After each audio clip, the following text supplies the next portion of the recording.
மயிலாடுதுறை நாடாளுமன்ற தொகுதி இந்த முறை மோடி பக்கம் வருவதற்கு தயாராகிவிட்டது என்று பாஜக மாநில தலைவர் அண்ணாமலை தெரிவித்துள்ளார். தமிழகத்திற்கு மட்டுமே 10,76,000 கோடி ரூபாய் தமிழகத்திற்கு மட்டுமே வேறு வேறு திட்டங்கள் மூலமாக இங்கே பணம் வந்திருக்கிறது.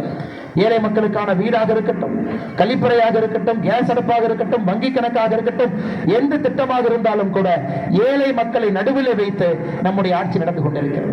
திருவிடை மருதூர்ல இங்க இருக்கக்கூடிய எழுச்சியை பார்க்கும் பொழுது நிச்சயமாக நமக்கு தெரிகிறது மயிலாடுதுறை பாராளுமன்ற தொகுதி இந்த முறை நரேந்திர மோடி ஐயாவின் பக்கம் வருவதற்கு தயாராகிவிட்டது. விவசாயிகள் தயாராயிட்டாங்க, இல்லத்தரசிகள் தயாராயிட்டாங்க, இளைஞர்கள் தயாராயிட்டாங்க, எல்லோரும் தயாராகிவிட்டார்கள். அண்ணன் யாராருக்கும் ஓட்டு போட்டு பார்த்துட்டு கைரேகை தெரிஞ்சதுதான் மிச்சம். செய்திகளை உடனுக்குடன் தெரிந்து கொள்ள உடனே சப்ஸ்கிரைப் பண்ணுங்க.